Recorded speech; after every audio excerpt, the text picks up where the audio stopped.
Alhamdulillah baik.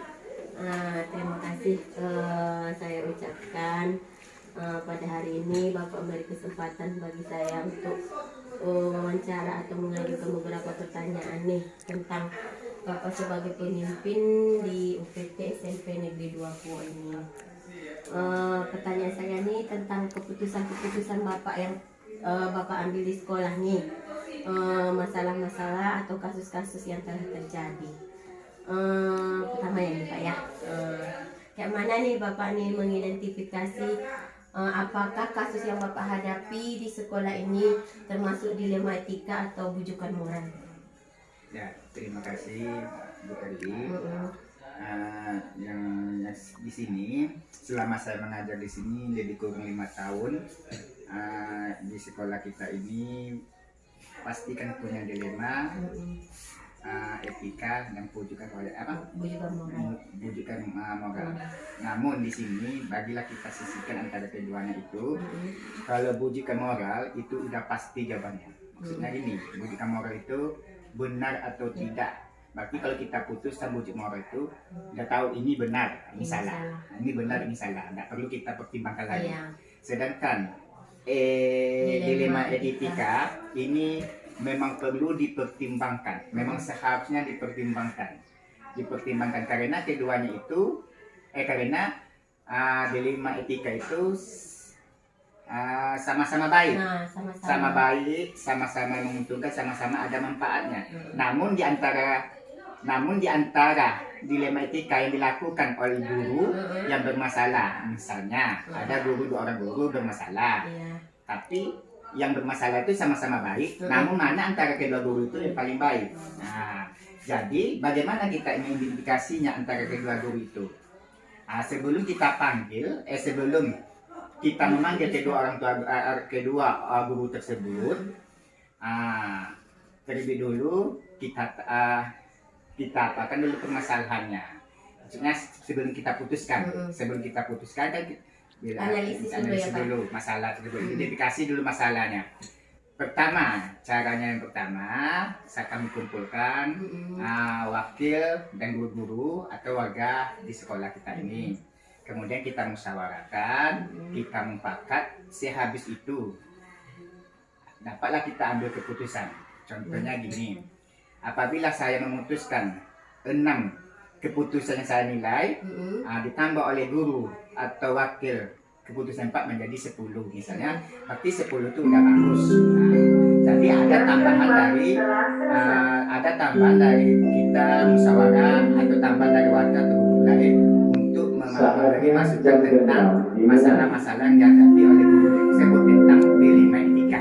Jadi sekarang ini Bapak mengidentifikasinya yang mana dilematika dengan bujukan moral. Kalau dilematika tuh kayak apa ya Pak ya, susah jadi ngambil kita keputusannya ya, karena kedua benar. Karena dilematika tuh memang harus kita putuskan, tapi cara mempertimbangkan itu yang paling susah. Itulah dilema bagi saya. Berarti tadi karena udah Bapak menjelaskan sekalian langkah-langkahnya tadi kan Bapak panggil kedua gurunya, Bapak identifikasi apa masalahnya, siap itu nanti dilempar atau dibawa ke ruang forum ya Pak ya. Kalau langkah-langkahnya udah, kalau sekarang nih yang saya tanyakan lanjutannya nih Pak, bagaimana nih Bapak mengambil keputusan tersebut? Yang sisinya dua benar tadi, mana Bapak mengambilnya? Kalau tadi kan langkah-langkahnya, kalau sekarang mengambil keputusannya. Mengambil keputusan setelah kita kumpulkan guru atau wakil-wakil, terkumpul terkumpul, tapi belum kita keputuskan sepihak pada saya kan. Berarti cara kami mengambil keputusan ini memang sesuatu yang paling susah bagi saya, paling berat bagi saya. Namun karena ada pendapat dari guru-guru atau wakil kepala sekolah atau dari saya sendiri, jadi keputusan telah kita kumpulkan itu disegerakan untuk diputuskan, disegerakan untuk keputusan mana yang paling bagus di antara keduanya itu, mana yang bermanfaat antara keduanya. Contohnya ibu si A dengan ibu si B. masalahnya ini udah tahu kita masalah tadi, udah kita musyawarahkan, kita mempakatkan, tapi kita memutuskan. Nah, berarti kita kumpulkan, kemudian kita beri keputusan kepada dia, kita panggil dia lagi, kita apakan. Nah, inilah keputusan saya bahwasanya yang A ini lebih banyak manfaatnya bagi sekolah, bagi warga sekolah, bagi ibu sendiri dan bagi saya sendiri. Nah, kemudian keputusan itu, mengapa saya segerakan keputusan itu? Karena sesuatu yang baik itu mengapa kita buat undur atau kita lambatkan. Nah, jadi keputusan itu langsung saya sampaikan kepada kedua ibu guru yang bermasalah tentang dilema etika tersebut. Berarti keputusan itu sudah saya pertimbangkan, sudah saya kumpulkan, sudah saya apakan, lalu saya sampaikan, saya segerakan untuk mana yang bermanfaat bagi kita dan berguna. Berarti keputusannya terakhirnya memang dari Bapak, tapi sudah mempertimbangkan dari keputusan musyawarah secara bersama dengan. Kalau belanja selanjutnya Pak, apa hal-hal yang Bapak anggap efektif nih dalam mengambil keputusan dalam kasus dilema yang Bapak tadi, apa efektifnya? Efektif, yang saya itu sama dengan langkah-langkah tadi itu. Langkah-langkah tadi untuk mengambil keputusan dilema tadi kan, ya pertama tadi disegerakan, kedua dimusyawarahkan, dimupakatkan bersama-sama, ketiga ada hasilnya. Berarti ada sih seperti ini tuh, ada input, ada proses, ada outputnya. Inputnya yang dari bermasalah tadi, kita proses dengan guru, dengan wakil, dengan warga sekolah. Hasilnya ini, outputnya ini, manfaatnya itu, manfaatnya bagi kita, baik bagi sekolah, baik bagi guru yang bermasalah tersebut, baik bagi warga sekolah kita ini. Itu hal-hal yang efektifnya Pak. Oh, yang selanjutnya nih Pak, yang tantangan yang Bapak hadapi nih dalam mengambil keputusan. Tantangan itulah sebenarnya secara berurutan atau kontinu, ini semuanya berkontinu dari awal sampai akhir, pasti bersambung dari awal sampai akhir. Namun tantangan berat bagi saya memutuskan itulah, memutuskan itu, karena memutuskan itu perlu pertimbangan yang matang, pertimbangan bagus. Jadi harus ada bantuan dari kawan atau dari wakil atau warga. Itulah bisa dapat kita simpulkan, kita ambil kesimpulannya. Berarti mempertimbangkan, karena ini kan dilema etika itu sama-sama baik, Tapi mana yang paling baik antara keduanya itu? Karena sama-sama ada manfaatnya itu. Pastikan ada gunanya, ada manfaatnya. Tapi antara kedua ini mana yang dilema etikanya yang paling baik, yang paling bagus? Yang paling baik, yang paling bagus, yang konsekuensinya kecil ya Pak ya. Yang bermasalah kecil dari kedua itu. Misalnya yang si A, yang si B, kan karena sama-sama baik. Nah, ini banyak manfaatnya. Konsekuensinya apa? Maksudnya permasalahan kecil. Yang ini baik juga, namun manfaatnya bagi kita atau bagi diri sendiri, bagi kita agak kurang. Masalahnya agak besar sedikit gitu. Jadi tantangannya itu ya Pak ya, lebih mengambil keputusannya karena ada pertimbangannya lebih tinggi ya. Ya selanjutnya nih Pak nih, apabila Bapak menghadapi sebuah masalah nih atau sebuah kasus nih, apakah ada jadwal tertentu yang Bapak tentukan untuk mengambil keputusan tadi, atau ada masalah langsung Bapak selesaikan di waktu itu juga? Kalau sebenarnya kalau masalah itu, kalau baik atau bagus atau sama-sama baik, kalau baik masalah itu, untuk apa kita undur-undur, untuk apa kita perlambat. Berarti kalau bagi saya sendiri pribadi, untuk mengambil keputusan itu, jadwal itu memang perlu juga. Namun kalau terjadwal, rasanya tuh efektif juga kan. Namun terasa diundur, contohnya gini, Ibu kan ada masalah dilema etika Bu. Besok hari Senin besok, padahal hari Senin hari ini kan dilema etikanya kan masalahnya hari Senin besok, berarti tunduk-tunduk kayaknya menguruskan waktu, maka menghabiskan waktu bagi kita. Kalau menurut saya itu, kalau saya langsung disegerakan, karena disegerakan sesuatu yang disegerakan itu apabila baik hasilnya pasti baik. Disegerakan, dikumpulkan dengan waktu yang yang ada. Maksudnya dari sehari ini dia melapor, Mbak, ini saya sama ibu ini dilema etika saya. Bagaimana nih Pak? Saya langsung panggil guru yang bermasalah tersebut. Nanti habis itu baru saya laporkan indikator apa, baru saya kumpulkan sama guru langsung aja. Karena itu selesai, cepat, efektif, dan hasil yang baik. Tidak menimbulkan masalah-masalah yang baru ya Pak. Karena kalau lama-lama menunggu pasti kan ada masalah efektif ini katanya kan. Jadi bagus, keputusan yang Bapak ambil itu kalau menghadapi masalah langsung ya segera diselesaikan.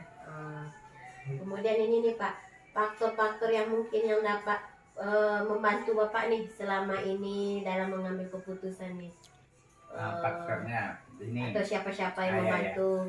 Sebenarnya faktor itu terdiri dari dua faktor sebenarnya. Itu ada dari dalam, ada dari luar, ada yang dari ekstern. Dan kalau dari dalam sini dari diri kami sendiri atau dari pribadi saya sendiri, kemudian bagaimana saya memutuskan itu perlu ada logika dan pikiran yang matang, atau persiapan atau perencanaan, karena ini sama-sama baik keduanya.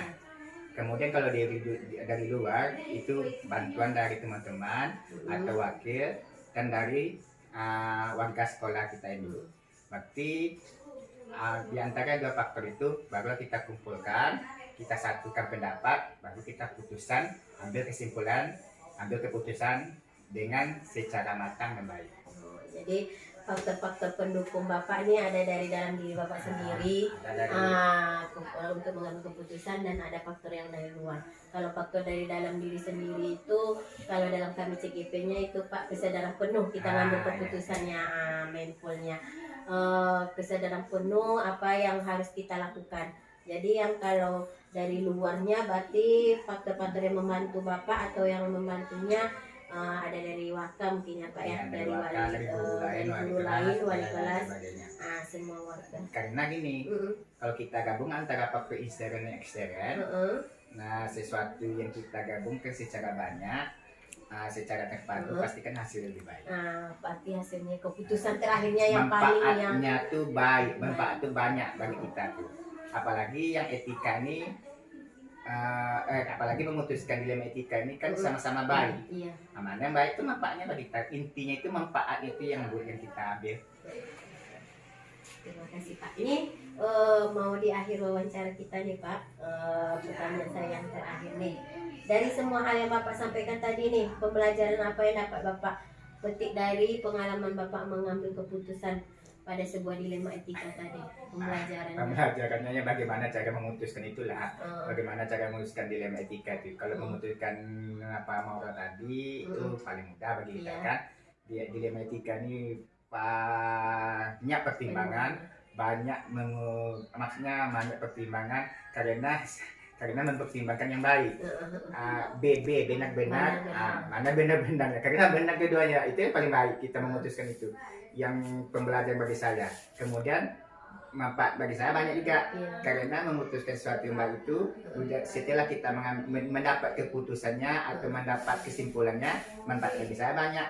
Contohnya si A, ibu ini bermasalah etikanya tentang ini misalnya kan, tentang apa, membuat apa ini, pokoknya bermasalah tentang itulah, tapi kita ambil yang itu yang baik bagi kita, manfaatnya bagi saya banyak, bagi sekolah banyak. Nanti suatu saat nanti untuk kedepannya, pengalaman saya udah tahu, inilah yang harus kita putuskan karena pertimbangan matang. Berarti pembelajaran itu seketika kita memutuskan sesuatu yang baik itu paling susah. Jadi itu ya Pak ya, pembelajaran yang Bapak ambil dari sisi kita berdua wawancara ini Pak.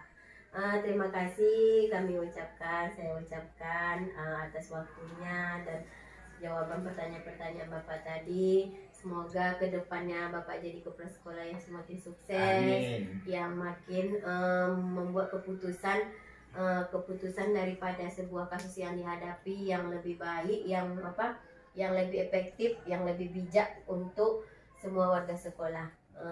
Kemajuan sekolah. Semoga Bapak sehat selalu. Saya ucapkan terima kasih. Assalamualaikum warahmatullahi wabarakatuh. Waalaikumsalam warahmatullahi wabarakatuh.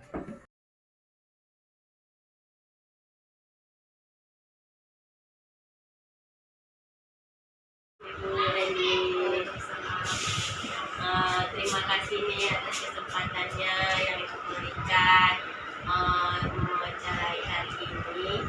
Ini tugas saya sebagai CKP ini angkatan 6.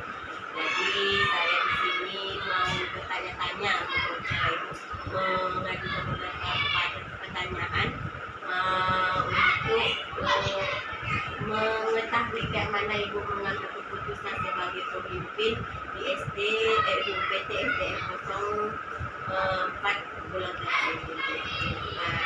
Terima kasih atas kesempatan waktunya.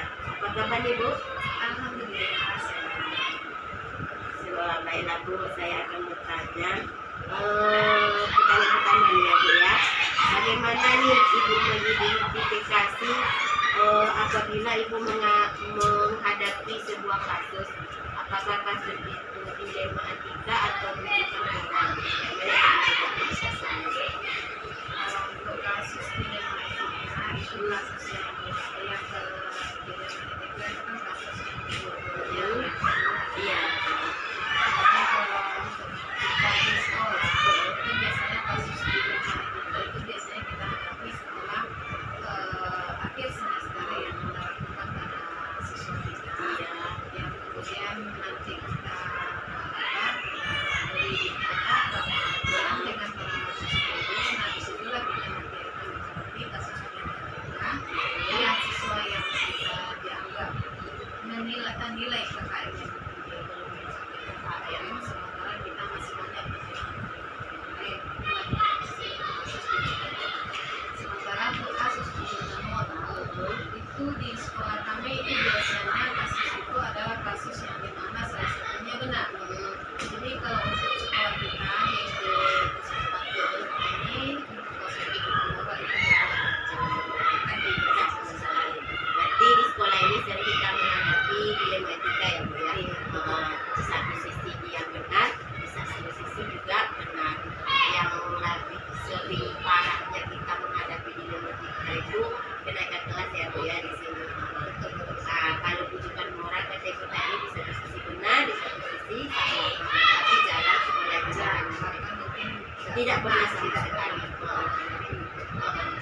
Karena sering tadi kata Ibu kita menghadapi kasus dilema etika, bagaimana nih Ibu mengambil keputusan yang berkaitan dengan kasus yang dilema etika tadi Bu?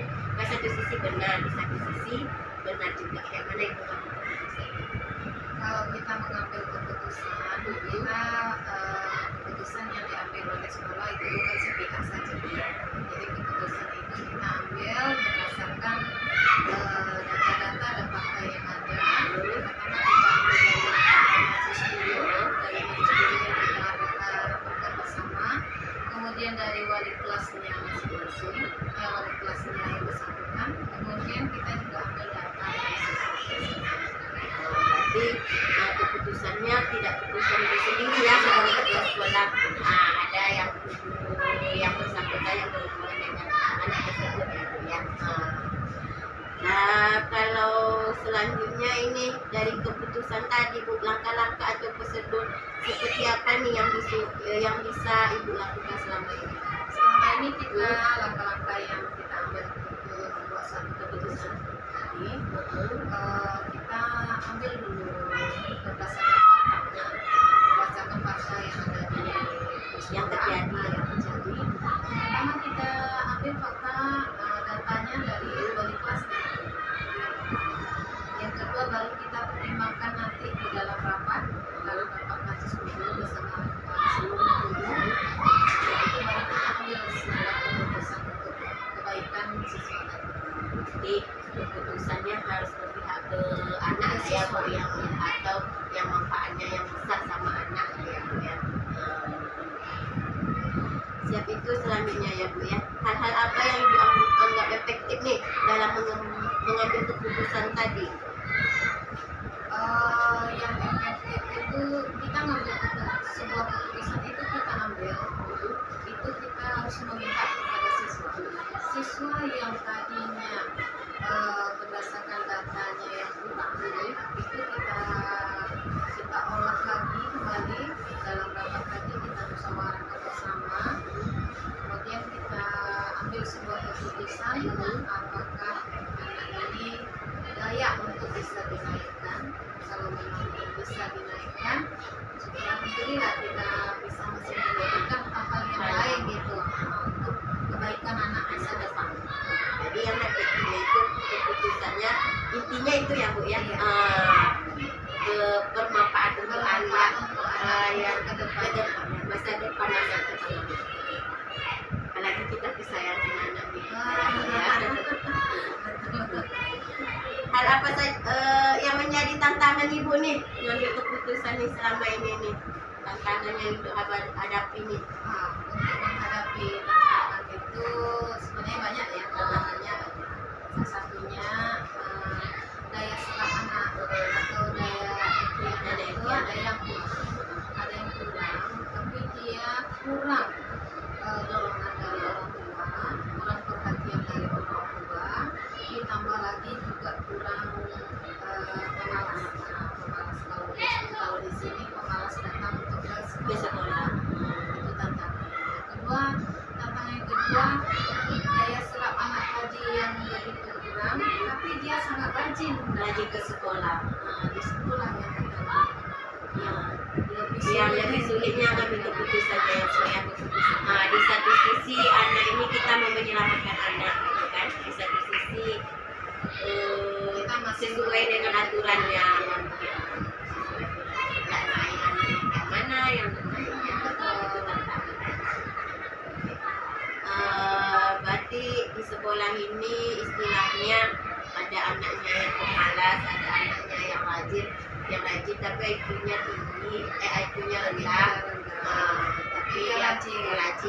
Ada juga yang IQ-nya rendah, tapi juga pemalas. Jadi tantangannya susah kita ngambil keputusan. Contohnya kalau kurang pelajaran tua, apabila anak tadi DPR, itu orang kalau setiap ada PR ditanya besoknya kembali oleh wali kelasnya, itu dia bilang enggak ada bisa Bu itu energinya yang rendah. Selanjutnya nih Bu, waktu Ibu mengambil Ibu nih menghadapi sebuah kasus nih, kan mau diselesaikan.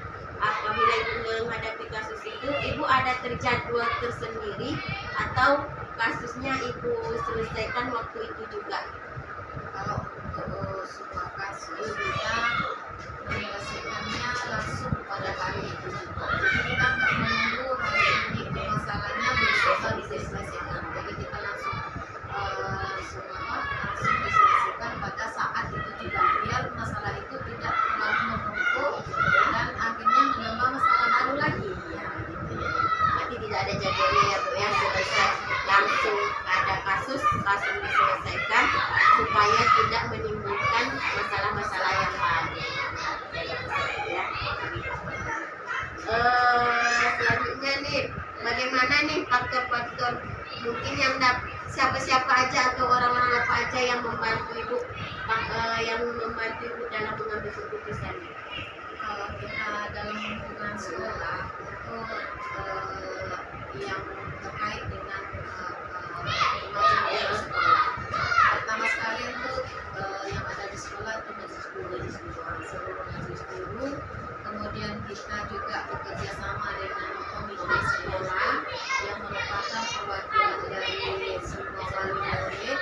Kemudian kita juga kerjasama dengan masyarakat yang ada di desa. Jadi itulah yang akan membantu. Jadi banyak ya Bu yang terutama warga sekolahnya, majelis gurunya, siap itu kita bekerja sama komite juga, apalagi kita di masyarakat itu nama sekolahnya di masyarakat, jadi masyarakat semakin mendukung ya Bu ya. Sangat-sangat sekali. Itu di akhir lagi nih Bu, satu pertanyaan di akhir lagi sisi wawancara kita ini. Dari semua hal yang Ibu sampaikan tadi nih, pembelajaran apa yang dapat Ibu petik dari pengalaman Ibu selama ini mengambil keputusan? Dari pelajaran yang kita ambil dalam sebuah keputusan tadi, saya